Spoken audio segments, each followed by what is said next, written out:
yang bilang tadi, diberi tapi tidak dipanen. Assalamualaikum Mas Jabir, apa kabar? Waalaikumsalam warahmatullahi wabarakatuh. Suara saya kedengaran jelas Mas Jabir? Jelas sekali, Uncle. Bagus sekali. Iya. Kita sudah sampai pada hari ke-20 di bulan Juli. Waduh. Iya. Sudah Juli lagi ya. Iya. Masih ada waktu. Iya, Uncle. Tadi Uncle sempat ucapkan terima kasih pada seluruh teman-teman yang dengan setia bergabung dengan kita setiap hari Senin malam. Iya. Malam di Bincang Iya. Ya, di mana kita memang ngobrol santai aja, kita membahas karya-karya, ngobrol, bertanya apapun dengan kita. Dan hari ini kita membacakan Ghazal 3 ya Mas Jabir ya? Iya, betul. Dan yang kita pilih diberi tapi tidak dimaknai. Tidak dimaknai. Sudah dikasih, tidak dimaknai lagi. Tidak dimaknai. Nah, iya, Uncle. Ini sebuah sindiran yang luar biasa. Monggo silakan Mas Jabir untuk mulai Ghazal 3 kita, silakan. Iya, terima kasih banyak Uncle untuk kesempatannya dan juga teman-teman yang hadir di malam ini, berjumpa kembali. Ghazal 3 ini menurut saya menarik Uncle ya, karena ini seperti dialog. Rumi mengajarkan bagaimana kita berdialog dengan Tuhan. Bagaimana kita curhat dengan Tuhan. Ya, di Ghazal 3 ini. Dan mungkin jarang kita menggunakan satu kesempatan bagaimana kita curhat dengan teman kita. Padahal kalau kita tahu bahwa yang paling tahu isi hati kita adalah Tuhan. Nah, otomatis sebaiknya kita memanfaatkan Tuhan sebagai tempat yang paling baik untuk kita curhat dan seterusnya. Nah, Ghazal 3 ini seperti Uncle tadi memulai, lagi-lagi Rumi menyapa kita dengan hati yang tanya. Ini luar biasa. Saya bacakan, oh hati, apa yang kau pikirkan dengan alasan kesalahan itu? Satu sisi betapa setia dirinya, sisi lain kau menganiaya berkali-kali. Satu sisi betapa mulia dirinya, sisi lain kau berkali-kali menentangnya. Berkali-kali dia memberi nikmat, berkali-kali pula kau membuat kesalahan. Betapa sering kau hasut, berprasangka buruk dan berandai-andai. Berkali-kali dia membujukmu, betapa sering kau menaruh curiga. Berkali-kali dia membujukmu agar jiwamu orang wali. Sehingga kau menyesal keburukanmu dan lisanmu selalu berucap, Allah, Allah, Allah. Kayak berzikir ya, mengingat Tuhan. Nah, menurut saya ini saat Rumi sedang mengajarkan kepada kita bagaimana kita berdialog dengan Tuhan. Ada buku yang menarik, Uncle. Judulnya Berdialog dengan Tuhan. Ini penulisnya Barat. Jadi dia merangkum orang-orang yang punya pengalaman pribadi, disebut dengan religious experience. Jadi pengalaman personal keberagamaan, dan bagaimana dia merekam orang-orang yang berdialog dengan Tuhannya. Itu di berbagai agama ada, dan itu indah sekali dialog-dialog yang mereka lakukan dengan diri mereka. Nah, seperti kalau kita lihat dalam dialog ini, di awal ini sebenarnya kita sudah menangkap tentang gagasan Tuhan ya. Jadi Rumi sekaligus mengajarkan kepada kita bagaimana sebenarnya konsep Tuhan itu. Kalau selama ini kan Uncle ya, di benak kita Tuhan itu sangat menakutkan. Sedikit salah kita akan dipukul, kayak begitulah, kayak kita berhadapan seorang raja yang menghakimi siapa saja, seperti itu kebanyakan konsep kita tentang Tuhan. Tapi kalau kita masuk dalam syair ini, betapa indah Tuhan ya, Uncle ya. Betapa indah Tuhan menyapa kita gitu. Dia dengan hati. Karena dialog kita dengan Tuhan ini adalah satu dialog melalui hati, Uncle. Di hatilah singgasana Tuhan, dan di hati pula lah kita berdialog dengan ilahi. Makanya sejak awal Tuhan memanggil, oh hati, apa yang kau pikirkan dengan alasan itu. Nah, ini juga menarik, seperti judul kita malam ini, diberi tapi tak dimaknai gitu kan. Karena begini, kita harus akui bahwa siapapun dari kita pasti punya ruang gelap ya, pasti punya kesalahan, pasti punya keburukan. Tidak satupun dari kita yang benar-benar sempurna, tidak punya kesalahan, tidak punya keburukan. Masing-masing dari kita itu pasti ada kesalahan keburukan. Nah, cuma yang inti adalah bagaimana jangan sampai kesalahan keburukan itu menjadi penghalang kita menuju ilahi. Seperti itu. Makanya di sini perlu memaknai kesalahan dan keburukan tadi. Karena itu sebenarnya satu sisi jalan kita untuk kembali dengan Tuhan ya. Kalau kita bisa memaknai dengan baik kesalahan dan keburukan yang kita lakukan. Tapi yang indah menurut saya dalam petikan yang sesi pertama ini adalah tentang konsep Tuhan ya. Misalnya berkali-kali dia membujukmu. Iya, itu luar biasa banget.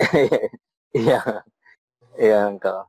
Berkali-kali dia membujukmu, berkali-kali dia menarikmu. Itu menarik engkau ya. Makanya dalam sufi, Tuhan itu seperti ibu engkau. Dia seperti ibu, dia dikonsepkan seperti ibu. Seorang ibu itu kan tidak pernah lelah untuk memberi ini ya, memeluk anaknya itu. Dia tidak pernah lelah. Iya. Jadi seburuk apapun anak itu, dia tetap ingin merangkul, memberikan nasihat, mempedulikannya. Dia tidak pernah henti-henti. Nah, sama dalam bait syair ini, di awal-awal, Tuhan diibaratkan seperti sesuatu yang sangat dekat dengan diri kita. Jadi dia memelas seperti itu. Bahasa Al-Quran juga, engkau sebenarnya begitu. Jadi kalau misalnya dalam Al-Quran, afala yanzuruna ilal ibli kaifa khuliqat wa ilas sama'i kaifa rufi'at. Apakah engkau tidak lihat bagaimana langit ditinggikan, bagaimana onta diciptakan? Itu kan Tuhan memelas ya. Coba lihat loh kayak gitu engkau ya. Coba lihat loh itu loh kayak gitu engkau. Memberikan isyarat, memberikan ya kayak gitu ya. Kasih itu seperti itu ya kepada manusia. Betul. Ya. Begitu. Itu isyarat yang menarik. Dan nah, menurut saya kita jarang memanfaatkan kondisi ini. Maksudnya Tuhan sebagai bagian dari religious experience, pengalaman religi. Pengalaman religi itu adalah kita benar-benar merasakan Tuhan di dalam diri. Ketika kita merasakan, kita manfaatkan itu untuk berdialog, kita curhat dengan dia, kita keluh kesah. Kalau kita bisa merasakan itu, perlahan-lahan kita ada istilah tasawuf yang menarik, disebut uns. Uns ini maknanya kedekatan. Kita benar-benar merasakan satu bentuk kedekatan dengan ilahi. Makanya kata Syams Tabrizi, ketika engkau merasa yang paling sendiri, paling sunyi, ketahuilah, disitulah Tuhan bersamamu. Itu engkau. Jadi saat kita merasa paling sendiri, paling sunyi, di situ ada ilahi sebenarnya. Itu engkau. Justru pada saat kita merasa paling sunyi, disitulah kita dekat dengan ilahi. Iya, ilahi. Kita pernah bahas ini sebelumnya juga ya. Kita pernah bahas ini. Iya, engkau. Betul kan? Betul. Nah, ini berarti kalau kita lihat hati yang tertutupkah atau orang yang tidak bisa mengarahkan hatinya menuju ilahi atau bagaimana sebetulnya Mas Jabir? Kalau kita lihat dari petik penggalan yang pertama tadi dari Rumi tadi ya. Jadi tiap-tiap masing-masing dari kita sebenarnya punya hubungan spesifik dengan Tuhan. Kadang hubungan itu kuat, kadang hubungan itu lemah. Tapi pasti kita punya hubungan spesifik itu. Kenapa? Karena tadi Tuhan hadir di setiap insan. Tuhan hadir dalam setiap diri manusia. Jadi pasti ada, seperti pembahasan kita sebelumnya, kadang hati dalam posisi tertutup engkau. Jadi posisi tertutup itu misalnya karena kita mendapatkan derita, kita mendapatkan kesedihan, ada satu cobaan. Nah, kalau kita tidak bisa memaknai, biasanya kita menutup diri engkau pada saat itu. Itu hati dalam posisi tertutup. Nah, kalau tertutup, itu seperti kita menyelimuti diri dan tidak membiarkan siapapun masuk untuk melihat kita. Makanya kalau ketika ada persoalan berat, kita masuk ke kamar, menutup pintu, tidak membiarkan orang lain masuk, karena itu disebut hati yang sedang tertutup.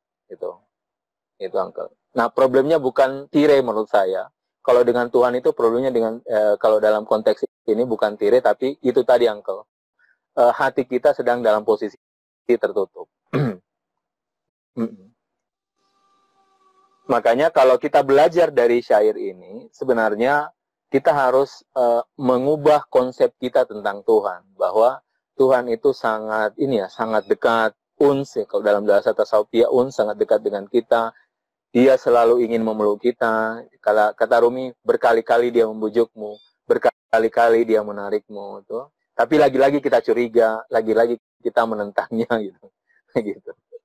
Padahal dengan kita membuka hati supaya tidak tertutup, kita akan bisa merasakan apa yang isyarat yang dikirim oleh Ilahi. Bahkan pada saat kita sedang terpuruk pun, sekalipun gitu ya, justru kan mendekatkan dia ya. Tadi menarik waktu Mas Jabir bilang bahwa pada saat keadaan sedang sunyi, sepi dan kita merasa sendiri, disitulah sebetulnya kita merasakan adanya Ilahi. Tapi seringkali kan hal-hal yang sunyi, sepi itu justru membuat orang jauh jadinya dia kena ketutup tadi mungkin ya, seperti itu ya Mas Jabir ya. Yang menyebabkan kita dalam kesunyian, keheningan. Nah, itu biasanya kita tadi merasa diri tidak ada yang memperhatikan kita, tidak ada yang peduli kita, tidak ada yang care pada kita. Orang-orang justru menjauh. Nah, itu kondisi kita menutup diri. Tapi kalau kita bisa memaknai semua hal ini, maka pada saat itu hati kita bisa membuka dirinya seperti itu. Jadi ini sebenarnya seperti judul kita malam ini, kita mau memaknai atau tidak sih, gitu Uncle. Padahal kalau semuanya dimaknai, hidup dari mana datangnya? Cobaan dari mana? Kesenangan dari mana? Ketidaksenangan untuk apa dikasih? Kalau mau memaknai itu, otomatis kita akan buka hati. Ya? Iya, kita mau untuk memaknai. Sebenarnya dibilang susah ya? Enggak ya. Karena kan sebetulnya kan memang kalau kita bisa memaknai betul apa yang datang dalam kehidupan kita kan Mas Jabir. Misalnya kenapa saya bisa berbicara dengan Mas Jabir saat ini? Kenapa kita bisa ngobrol, bisa membahas karya ini? Nggak mungkin nggak ada yang ngasih kemudahan untuk bisa ini. Nggak mungkin nggak ada yang ngasih pemikiran bahwa kita bisa membuka, bisa membawa ini untuk kita diskusikan sehingga kita bisa ngobrol dengan orang banyak. Nah, apabila kita menyelami itu, memaknai itu, membuka hati kita, tentu kita merasa ini bukan kita loh yang bisa begini. Ada yang ngasih kita, termasuk betul. Mas ya. Iya, betul. Orang lain untuk ngobrol, kita mau cerita, mau curhat nih, gue penting banget ngobrol sama lu nih, dengan lu gue bisa keluar semuanya. Sebetulnya ada yang lebih penting, kita bisa keluar dengan yang kasih itu semua, itu kan Mas Jabir ya. Iya, iya. Itu maksudnya kayak gitu. Iya, secara umumnya pemikiran awal Iya. Betul sekali Uncle ya. Jadi hati yang terbuka otomatis jiwa kita terbuka, pikiran kita terbuka, orang lain pandang terhadap diri kita itu ketika hati kita sedang terbuka. Karena memang yang paling batin kan seperti pembahasan kita sebelumnya adalah hati. Jadi ketika dia terbuka, otomatis semuanya akan terbuka. Pikiran akan jernih, segalanya akan terbuka. Karena hati ini tidak sekedar merasakan, tapi ada sesuatu yang diarai dari rasa tadi. Yaitu satu bentuk pengetahuan. Seperti itu, Uncle. Ya. Jadi setelah dia merasakan, dia pengetahuan, ya. Ya, pengetahuan. Ya, di situ kita bisa memaknainya, Uncle. Tapi bisakah merasakan dan melihatnya sebagai sebuah pengetahuan untuk bisa membuka hati dengan maknanya itu kan? PR-nya kan di situ. Iya, betul. PR-nya di situ. Ya. Nah, teman-teman, bisa nggak? Sudah termasuk yang bisa membuka hati belum kita ya? Berarti semua berawal dari hati. Iya, betul. Betul ya. Betul, Uncle. Ya. Semua betul. Itu berawal dari hati. Nah, bagaimana kita membuka hati? Kita ngobrol di sini tadi ya. Iya, Uncle. Silakan buat teman-teman yang mau bertanya, berkomentar apapun, monggo. Kita akan tunggu. Nanti akan saya bacakan buat Mas Jabir sambil kita akan melanjutkannya. Silakan Mas Jabir. Oke. Nah, kemudian dari syair selanjutnya, Rumi menurut saya ini bagus sekali. Dia mengingatkan tadi, ini lanjutan ya. Jadi setelah Rumi mengajarkan bahwa Tuhan itu tidak seperti yang kita bayangkan, Tuhan itu bukan sesuatu yang kejam, bukan sesuatu yang senantiasa ingin menghakimi kita, tidak. Ya, nah, kemudian Rumi masuk memanai tentang kesalahan tadi. Nah, saya bacakan, kesalahanmu akan menjatuhkanmu, lalu membiarkanmu. Keburukanmu akan menakutimu, hingga kau putus asa mencari jalan kembali. Pada saat itu, kau tak mampu lagi bertanya pada dirimu, apa yang membuatmu takut? Nah, ini menarik, Angkel. Potongan ini menarik, karena kadang-kadang justru kita terbawa oleh kesalahan. Jadi kita terbawa oleh kesalahan yang mengantarkan kita, akhirnya kita tidak mau mencari jalan keluar dan lebih memilih pasrah ya. Pasrah ya, sudah deh. Toh saya memang begini kok orangnya, saya memang orang buruk kok gitu kan. Saya memang sejak kecil kok begini. Nah, itu akhirnya begitu. Makanya kata Rumi, nah keburukanmu keburukan justru menjatuhkan kita, bahkan setelah itu membiarkan kita.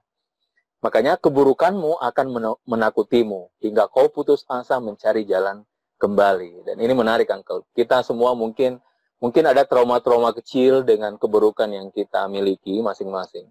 Nah, kalau kita tidak mau keluar, akhirnya trauma kecil yang disebut dengan keburukan itu akan terus menakuti kita, dan akhirnya tadi putus asa ya sudah deh, memang saya begini kok orangnya, saya memang buruk kok gitu. Akhirnya dia pasrah seperti itu. Nah, sehingga kesalahan pemahaman akan keburukan tadi ya, atau bagaimana sebetulnya? Iya, Uncle, begini, masing-masing dari diri kita sebenarnya punya potensi, Uncle, ya. Punya potensi yang luar biasa. Saya menyebutnya ini potensi sebagai satu bentuk kreasi. Di kreasi. Kita sebenarnya diberikan daya kreasi, dan setiap orang kreasinya ini berbeda. Dan dengan kreasi inilah ada yang jadi pekerjaannya, misalnya jadi penulis, ada yang jadi artis, ada yang jadi bintang film, ada yang jadi pokoknya macam-macam dengan kreasi. Dan kreasi ini adalah salah satu Uncle, pemberian Tuhan yang disebut dengan penciptaan. Kreasi kan satu bentuk penciptaan, Uncle, ya, meskipun itu dalam imajinasi. Nah, masing-masing kita sebenarnya punya kesempatan itu. Makanya kalau kita gunakan dengan baik kreasi itu, kita tidak perlu berputus asa, Uncle. Tidak perlu putus asa. Justru sekarang ini, Uncle, kita di masa pandemi ya, yang dibutuhkan itu kreasi, Uncle, kan? Pandemi itu kan kreasi. Kita tidak berhenti-henti. Ya, dengan pemikiran yang udahlah ya gitu loh. Iya, kreasi. Pada kita gitu ya. Betul. Dan itu setiap dari kita punya daya itu, Uncle. Tapi memang dia perlu diasah untuk menemukan satu bentuk dominasi kreasi yang kita miliki masing-masing. Dan kalau kita miliki itu, Uncle, dan kalau kita menemukan kreasi di dalam diri, hidup kita tidak pernah bosan, Uncle. Saya yakin itu. Iya, kita tidak akan pernah bosan, meskipun misalnya rutinitas kita tidak berubah, ya. Tapi dengan kreasi itu selalu saja hal yang baru, Uncle. Selalu ada yang baru, selalu. Gitu, Uncle. Rutinitas boleh rutinitas, tapi jadikan rutinitas sebagai sesuatu yang tidak membosankan dengan kreasi. Iya, kreasi, Uncle. Iya, keren. Jadi rutinitas kita pasti jalanin. Pasti jalanin. Kita akan sebuah rutinitas menjadi sesuatu yang tidak mencukupkan, ya dengan kreasi tadi, Uncle. Ini ada pertanyaan, kita bacakan dulu. Bagaimana dengan niat baik yang disalah artikan, Uncle? Apakah ada problem dalam maknanya, Mas Jabir? Kalau saya lihat ya, baik adalah baik, Uncle. Jadi niat baik adalah sesuatu yang pasti positif, pasti baik. Cuma begini, kadang yang menerima baik itu mungkin ini ya, dia salah menangkap, kan? Salah menangkap. Misalnya begini, saya membantu orang, tapi justru dengan bantuan itu dia menganggap kita ini orang yang pemurah hati, akhirnya datang lagi, sebentar datang lagi, Uncle. Nah, ada masa kita harus men-stop, karena kalau kita berikan, justru saya akan membuat dia jatuh, Uncle. Karena membuat dia malas, seperti itu. Jadi ini pernah juga kita bahas di pertemuan sebelumnya, Uncle, ya. Belum ya. Iya. Seperti itu. Betul. Iya. Ya, kita langsung itu udah kita bahas. Rutinitas tidak akan jadi bosankan karena kita punya kreasi, betul sekali, Kansa. Bagaimana menemukan jalan kembali setelah berbagai percobaan untuk kembali? Justru semakin banyak ujiannya. Apakah itu ujian dari Tuhan atau godaan setan? Saya selalu ingat kata-kata Rumi, Uncle. Jadi, ketika kau melangkah, saat itu pun kau telah tiba. Iya, iya. Ketika kau melangkah, saat itu pun kau telah tiba. Karena kembali itu sebenarnya dalam diri, Uncle. Kembali itu bukan sesuatu diri kita sendiri. Tujuan itu ada dalam diri kita sendiri. Jadi, kata kembali ini seperti kata Rumi, kalau kau melangkah, kau sudah kembali. Setiap saat kita kembali. Makanya ada ini ya, innalillahi wa inna ilaihi rajiun. Sayangnya, ini hanya kita ucapkan saat ada musibah. Padahal ini terjadi setiap saat, Uncle. Jadi kita dari Tuhan dan kita kembali ke Tuhan. Ini terjadi setiap saat. Jadi para sufi mengatakan, sebenarnya kalimat ini terjadi setiap saat pada diri kita. Karena kita ini dari Tuhan kembali lagi. Tuhan kembali lagi terus menerus. Jadi kayak tawaf, Uncle. Kayak tawaf, jadi dari Tuhan kembali lagi ke Tuhan terus menerus seperti itu. Nah, mungkin seperti ini problemnya. Terkadang ada sesuatu halangan, rintangan yang menyebabkan kita jauh dari Tuhan. Kan? Kadang persoalannya begitu, Uncle. Yang membuat kita lalai. Nah, kalau seperti ini konteksnya lebih kepada kelalaian itu, Uncle. Bukan kembali. Iya. Dan lalai ini disebabkan oleh kita pribadi individu yang bersangkutan, kan? Bukan yang lain. Ya kan, lalai bukan. Kita sendiri yang menyebabkan kita lalai, kan? Betul, Uncle. Ya, jadi bukan instead of menyalahkan itu dari mana, lalainya dulu dilihat gitu mungkin ya. Betul, Uncle. Kenapa lalai dari mana gitu. Mungkin kayak gitu Mas. Iya. Betul. Lalai. Jadi pada saat kita sudah melangkah, ya itu kita sudah tiba. itu jelas banget itu. Yang lain ya. Itu udah jelas. Iya, Baik. Jadi begitu ya si Gitaf ya. Monggo silakan. Tadi sempat juga dibacakan tadi ya. Pada saat engkau sudah tidak mampu lagi bertanya pada dirimu, apa yang ketika keburukan justru mengantarkan kita dan kita tidak bisa lagi, maksudnya pasrah gitu. Nah, pada saat itu kau tak mampu lagi bertanya pada dirimu, apa yang membuatmu takut? Maksudnya, ketika kita pasrah, ya sudah deh, saya memang begini kok, saya memang jelek, saya memang buruk, saya memang ini. Nah, pada saat itu, kita tidak tahu sebenarnya apa yang membuat kita takut. Kan? Apa yang membuat kita menjadi seperti ini. Kenapa saya berkali-kali jatuh gitu. Itu akan hilang, Uncle. Itu yang saya maksud, daya kreasi kita hilang. Daya kreasi kita hilang. Karena tadi, keburukan justru mendominasi dimensi diri kita. Bukannya di saat keburukan itu datang, inilah saat kita untuk lebih mendekatkan diri pada ilahi. Iya, Uncle. Kalau kita menyadari bahwa pada saat itu kita sedang berada dalam posisi yang jauh, Uncle, dari Tuhan. Biasanya kalau kita melakukan keburukan, at the moment pada saat kita melakukan itu, biasanya kita sedang menikmati, Uncle. Iya kan? Nggak sadar ya. Nggak sadar. Siap. Apa yang harus kita lakukan agar kita mudah menerima teguran, kritikan, dan masukan dari orang lain? Kalau saya pribadi, ini Uncle, saya selalu menganggap diri saya ini pembelajar, tidak tahu apa-apa. Saya ini tidak ada bandingan dibandingkan orang lain, saya masih di bawah. Saya selalu menganggap itu karena ada ayat Al-Quran menarik sekali. Ini bahasa bahasa malaikat kepada Tuhan, subhanaka la ilma lana illa ma 'allamtana. Ya Tuhan, kami tidak punya ilmu. Semua yang saya miliki ini adalah apa yang kau ajarkan. Jadi sebenarnya kita ini nothing, Engkau. Nothing. Gak ada kok ini. Semua dari Tuhan, gitu kan.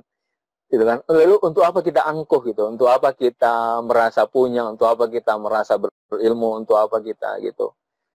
Jadi saya selalu menikmati itu, Uncle, ya, untuk bercermin bahwa oh memang saya masih kurang. Oh memang saya masih ini, Uncle. Karena dengan kita melihat orang berpendapat tentang kita kan kita kayak bercermin sebetulnya ya. Iya, Uncle, betul. Iya. Sebenarnya itu berkah loh. Kita dikasih lihat. Iya. Betul. Bisa kita memaknai itu sebagai sebuah berkah buat kita pribadi. Iya. Baik, iya. Muhammad Iqbal bertanya, Ustadz mau tanya, arti dari personalitas dan arti dari ihsan itu apa?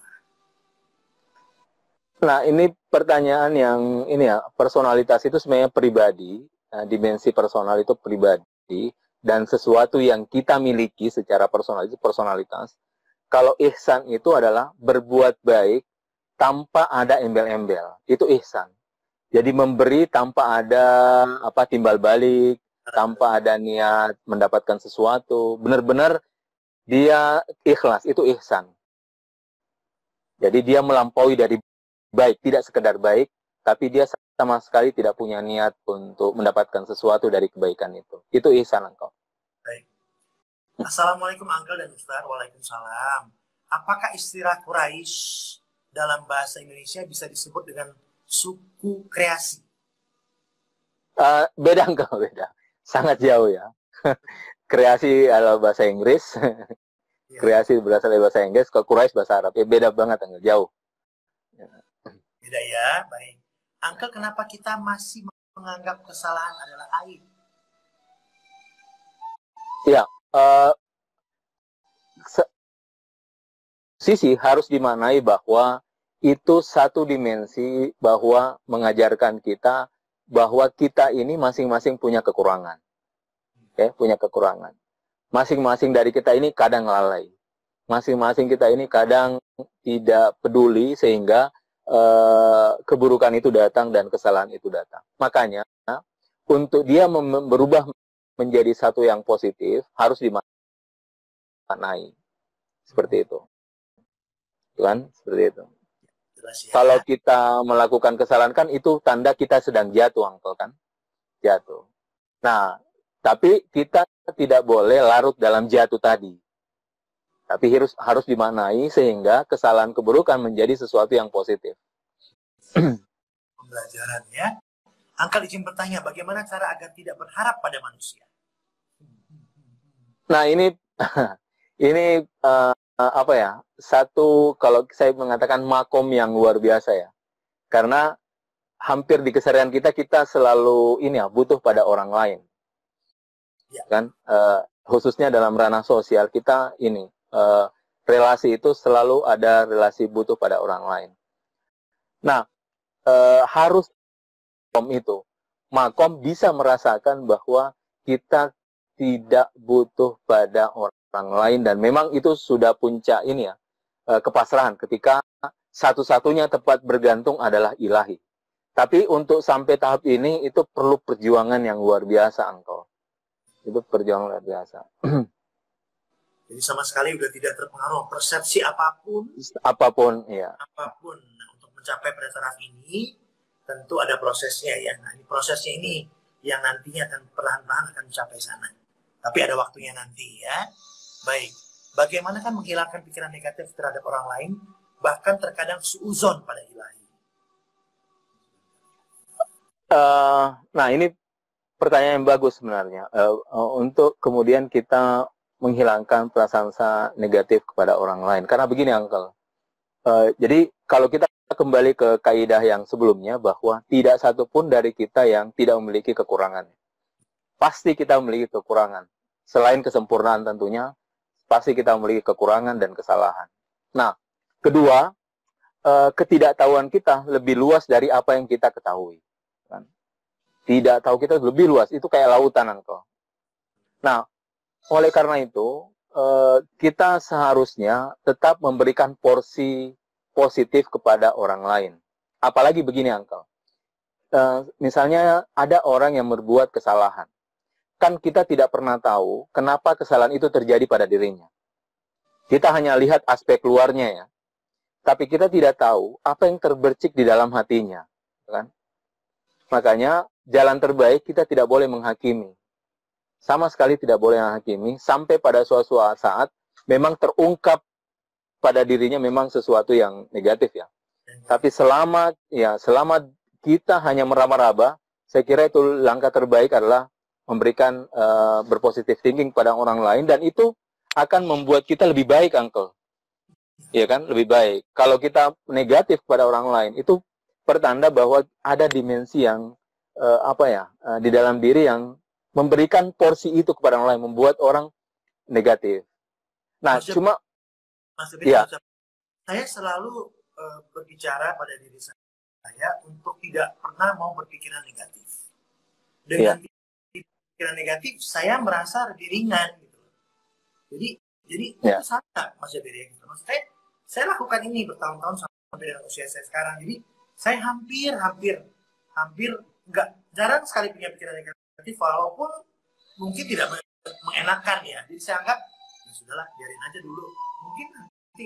Mungkin belum tentu benar. Seperti Mas Jabir tadi bilang, mungkin ada yang menyebabkan dia bersikap atau berpikiran kayak gitu. Tapi yang penting saya tidak gitu. Itu gimana Mas Jabir kalau kita begitu? Nah, sama Uncle. Saya juga seperti itu. Saya selalu melihat ini ya, ketika ada orang lain yang tanda kutip ya berbuat sesuatu yang tidak mengenakan kepada diri kita, ketika kita masih menganggapnya positif, itu justru hasilnya positif, Uncle. Iya, maksud aku begitu kan? Iya, itu. Jelek. Karena kan kita tidak membalas dengan yang negatif gitu loh. Betul. Iya, Uncle. Ini secara experience, pengalaman begitu, Uncle. Jadi kalau kita betul-betul positif, tidak berpikir macam-macam kepada orang lain, meskipun orang lain itu berbuat macam-macam ya, hasilnya tetap positif, Uncle. Itu menakjubkan sih. Iya kan, jadi akhirnya ya udah, saya nggak punya, ya saya lakonin aja, karena berat saya kan nggak menyusahkan orang lain juga. Betul. Saya happy aja gitu, jadi nggak. ya itu nggak salah ya berarti ya. Iya, Uncle. Saya pikir itu positif. Ya, baik. Izin bertanya, ketika sudah kembali dan berjalan di jalan tersebut, bagaimana tahu seorang pejalan meningkatkan jalannya versi Rumi? Kita akan tahu dengan sendirinya melalui rasa, Uncle. Bukan, misalnya begini, ada ayat yang menarik dalam Al-Quran, idza kurismallah wajilat qulubuhum. Kalau disebut nama Tuhan, hatinya bergetar. Jadi sebenarnya yang dimaksud dengan iman bertambah itu adalah rasa, Uncle. Rasa. Quran juga mengatakan begitu. Hati bergetar itu kan rasa ya. Kenapa kalau kita mendengarkan Allah atau nama Tuhan kita tidak bergetar, itu berarti kita belum begitu mendapatkan uns. Kalau saya bahasa tadi bahasa Sufi, uns, yaitu kedekatannya yang spesifik kepada ilahi. Nah, kalau mau tahu, itu sangat jelas, Uncle. Harus merasakan uns tadi, kedekatan. Ya, kedekatan. Bagaimana merasakannya? Itu tadi bahasa Al-Quran. Ada getaran yang kita rasakan sendiri. Kita sedang melakukan perintahnya ya, apa yang rasa getaran. Iya. Baik. Bagaimana ketika kita sendiri tidak percaya pada diri kita sendiri? Nah ini sudah kita harus justru sebaliknya, Uncle ya. Kita harus percaya pada diri kita sendiri. Cuma kadang pertanyaan ini muncul ketika kita membandingkan kepada orang lain. Oh, orang lain kok bisa begitu ya? Saya kok tidak bisa begini. Orang lain kok bisa begini ya? Saya kok tidak bisa begini. Akhirnya perlahan-lahan saya tidak percaya pada diri saya. Iya kan, Uncle ya? Makanya awalnya biasanya diawali dengan membandingkan diri saya dengan orang lain. Gitu. Membandingkan dengan kawan-kawan dekat saya, membandingkan dengan betapa beruntung orang lain dan saya berapa tidak beruntung gitu. Tapi kalau kita tadi kembali ke daya kreasi, Uncle, ini kreasi luar biasa. Kalau kita kembali kepada daya kreasi yang Tuhan berikan di tiap-tiap orang, kita gali terus-menerus, saya yakin kita kepercayaan pada diri diri sendiri itu akan muncul, Uncle. Saya yakin itu. Tapi harus punya coaching yang positif, yang bagus untuk menemukan kreasi ini. Dia harus menemukan coaching yang bagus untuk kemudian daya kreasi itu muncul dalam dirinya.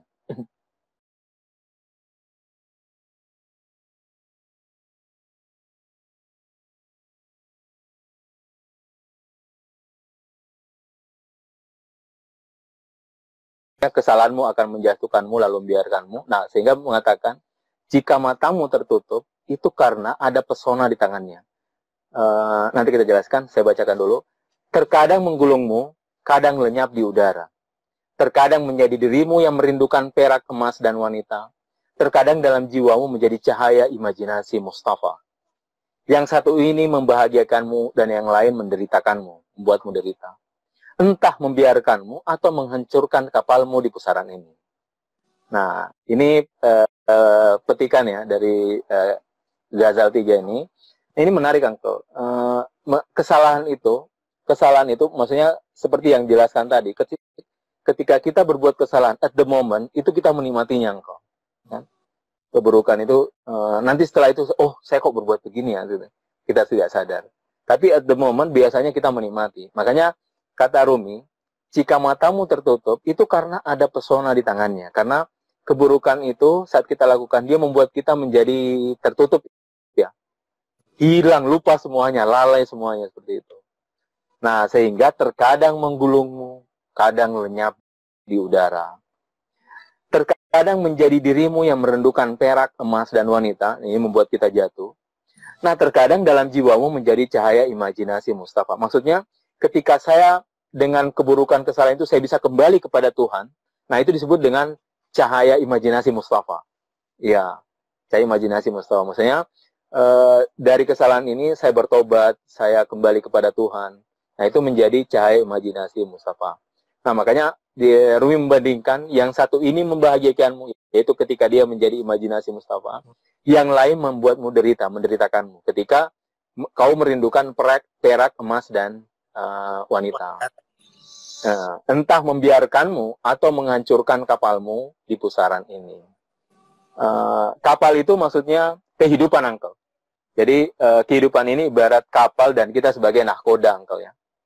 Nahkoda. Nah, kalau kita tenggelam dalam kesalahan dan keburukan, nah makanya dia akan membuat diri kita hancur. Kalau menjadi imajinasi Mustafa, maka dia akan membiarkan kita melewati. Kita mampu melewatinya. Berarti ya pilihan ada pada kita sendiri ya, Mas Jabir ya? Iya, selalu seperti itu, enggak? Selalu seperti itu. Tapi tadi menarik sekali ya. Terkadang dalam jiwamu menjadi cahaya imajinasi Mustafa. Mustafa, iya. Ya. Maka itu tadi, Uncle, yang selalu Rumi kutip, obat derita ada dalam derita, gitu kan? Di kesalahan itu bisa sesuatu yang justru membuat orang itu menjadi baik, gitu kan? Ada banyak kisah-kisah sufi yang awalnya itu preman, Uncle. Ada seorang sufi awalnya preman pasar, dia ya seperti orang preman lah. Hingga suatu saat ada Quran jatuh di got ya. Got, orang tidak peduli, tapi yang peduli preman ini. Preman ini diambil, ya, dia turun ke got, kemudian dia naik ke bawah ke atas, dia cuci Quran itu dengan baik. Nah, pas dia lewat, dia ada sufi yang menyaksikan itu. Sufi itu cuma bilang begini, nanti malam kau ke rumahku ya. Akhirnya si preman itu betul-betul datang ke rumah malam itu, hanya dikasih sedikit amalan, Uncle. Esok harinya dia menjadi sufi. Gitu. Hanya menjadi sufi.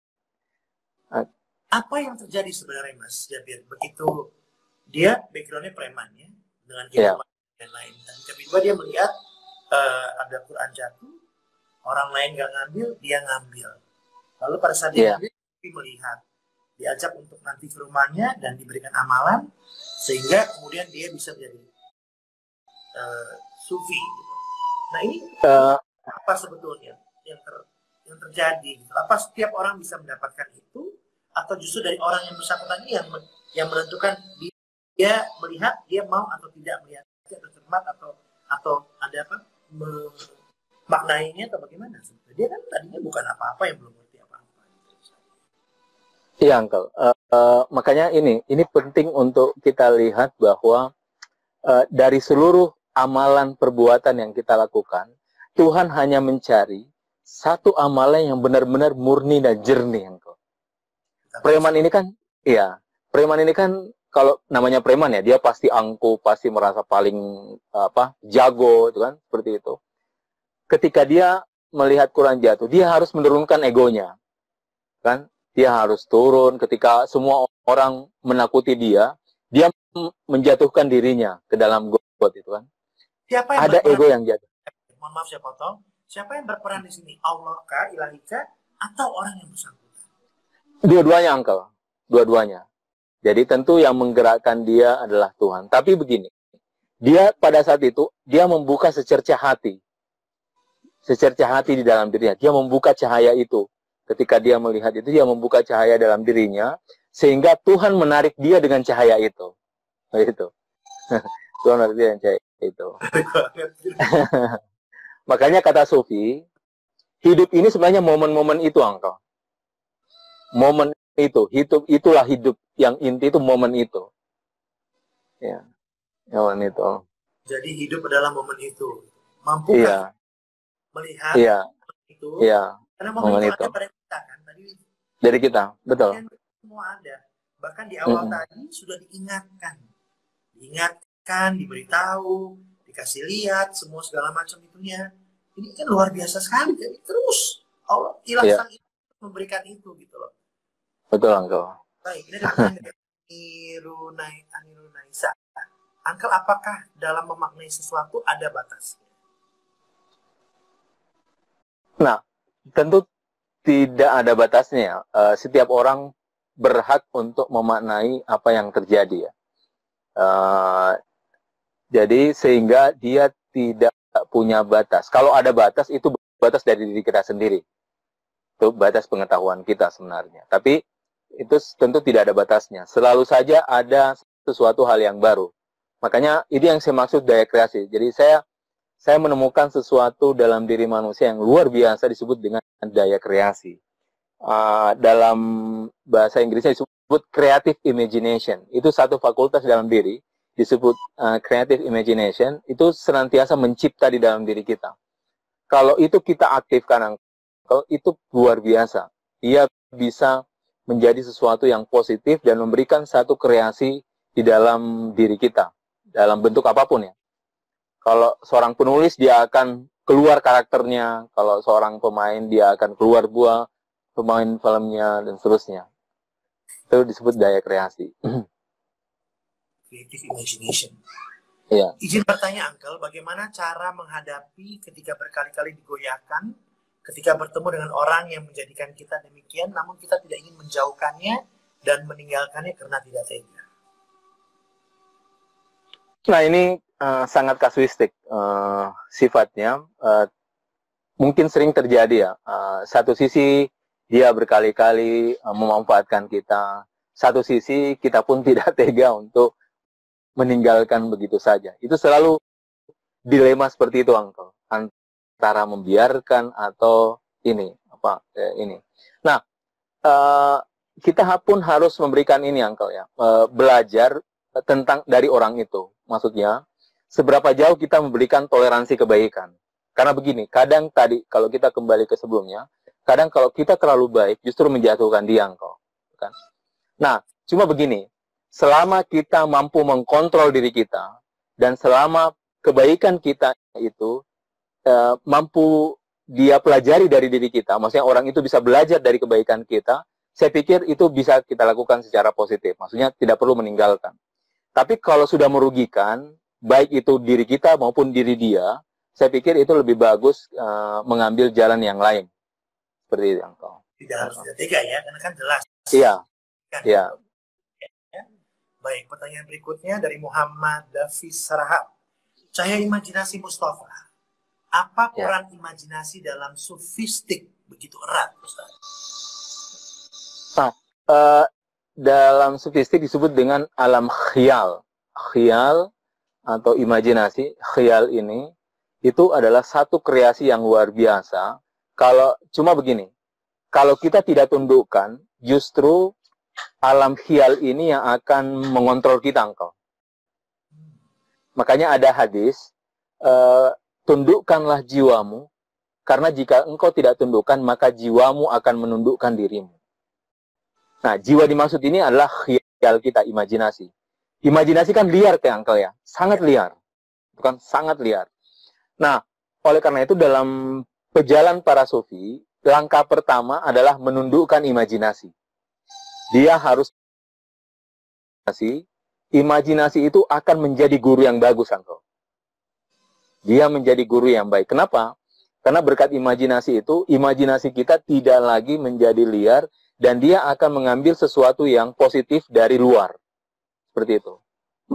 Jadi tidak dikekang, tapi dikendalikan. Dikendalikan. Ya. Betul. Jangan dikekang, karena biarkan namanya imajinasi liar kan, tapi kan imajinasi, tapi dikendalikan.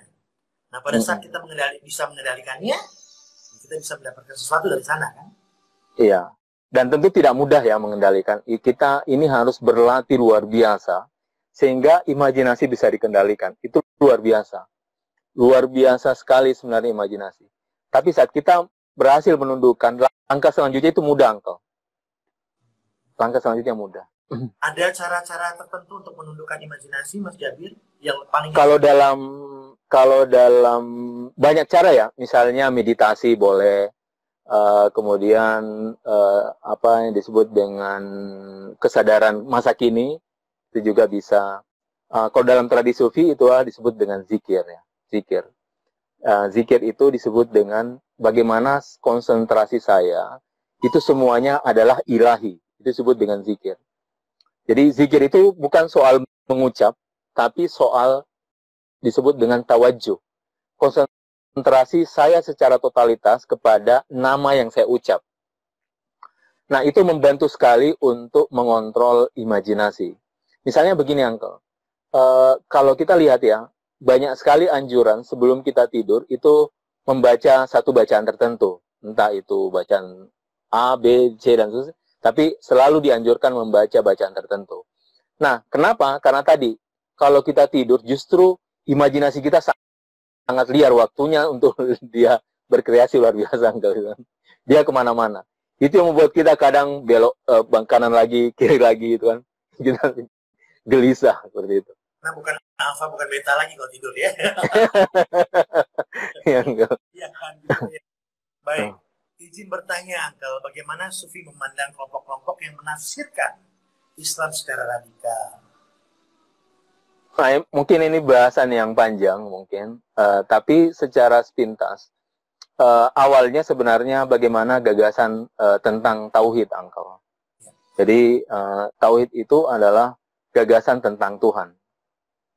Tuhan. Kalau kita biasanya kita menjadi radikal ya, karena begini, kita menganggap Tuhan itu adalah Tuhan milik kita sendiri, dan selain kita, Tuhan akan menghakiminya, membinasakannya. Seperti itu. Makanya saya selalu mengatakan soal radikal, soal bukan radikal, itu berawal dari bagaimana konsep kita tentang Tuhan. Itu sangat berpengaruh, Uncle. Saya sudah melihat ya, kalau kita justru mengambil dimensi Tuhan yang jamal, yang indah, itu mustahil kita jadi radikal, engkau. Begitu. Makanya saya sederhana, bisa saya katakan, itu berawal dari gagasan kita tentang Tuhan, engkau. Pandangan kita tentang Tuhan ya. Dari situ kita lihat bahwa kalau memang bagus, kita nggak akan mungkin radikal. Pasti kan seperti itu. Iya, engkau. Assalamualaikum, waalaikumsalam, Nelly. Nah, baik. Ingin bertanya, Ustaz. Baik, kita lanjutkan. Mungkin kita masih punya waktu kira-kira 6 menit lagi. Silakan, Mas Jabir. Ya, engkau. Nah, kemudian Rumi, berdoalah diam-diam sebanyak mungkin. Perbanyak rintih di malam hari. Suara kubah 7 langit akan sampai ke telingamu. Lirih Syuaib dan rintihannya juga air matanya bagai tetesan embun. Saya lanjutkan, karena dia datang dari sorgawi, merintihlah saat fajar. Jika kau penjahat, kau dimaafkan. dan kesalahanmu diampuni. Firdaus akan memberimu ketenangan, tinggalkanlah doa ini. Saya lanjutkan lagi. Katanya tidak. Aku tak mau ini dan itu. Aku hanya ingin bertemu Tuhan. Jika 7 lautan terbakar, aku tetap berjalan demi pertemuan. Jika pandanganku dijauhkan dari pandangan itu, justru mataku akan terbuka lebar. Itu ini. Wow, ini luar biasa sekali ya. Iya, luar biasa. Ini satu seperti ada dialog di dalam syair ini. Ada dialog antara diri kita dengan keburukan, kemudian dilanjutkan dialog dengan Tuhan. Ketika sampai pada petikan ini, jika kau penjahat, kau dimaafkan dan kesalahan diampuni. Firdaus akan memberimu ketenangan, tinggalkanlah doa ini. Firdaus itu maksudnya surgawi, yang surga. Tapi katanya begini, lanjutnya, katanya tidak. Aku tak mau ini dan itu. Maksudnya, saya tidak mau surga, saya tidak mau itu. Aku hanya ingin bertemu Tuhan. Ini intinya. Aku hanya bertemu dengan Tuhan. Aku hanya bertemu Tuhan. Jika 7 lautan terbakar, aku tetap berjalan demi pertemuan. Kan? Gitu. Jadi setelah dia melakukan keburukan, dia bertobat, kemudian dia kembali, dia merintih, kemudian ada suara, oh kau sudah dimaafkan, kau sudah dimaafkan. Surgawi sudah memberimu ketenangan. Dia berjalan lagi, saya tidak mau itu, saya tidak mau itu. Saya hanya mau bertemu dengan Tuhan. Seperti itu, Angga. Saya bertemu dengan Tuhan. Nah, lanjutannya juga bagus, Angkel. Kata mereka, beban harus dikurangi agar penglihatan tak dikurangi. Karena mata menjadi buta jika melebihi batas tangisan. Katanya, kedua mataku pada akhirnya akan melihat sifat itu.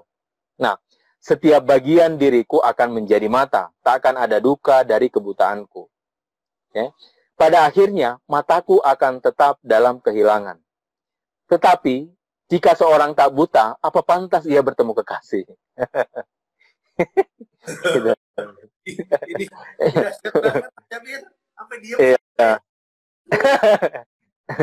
Iya. Artinya ini sudah puncak perjalanan. Ini kalau saya lihat ya, ini perjalanan seorang hamba kepada Tuhan. Pertama dia membuat kesalahan, keburukan, lalu dia kembali ke Tuhan dengan bertobat. Kemudian setelah bertobat, dia sampai kepada satu makom di mana ini surga sudah milik kau, tenang saja. Kemudian dia tidak mau, saya tidak mau itu, saya hanya bertemu dengan Tuhan, seperti itu. Ketemu dengan Tuhan, kemudian diperingati lagi, hati-hati loh kalau ingin bertemu dengan Tuhan, kau menjadi buta gitu. Kemudian ditutup, nggak apa-apa, karena apa pantas ia bertemu kekasih tuh? Jika seorang tak buta, apa pantas dia bertemu kekasih? Iya. Waduh, gitu.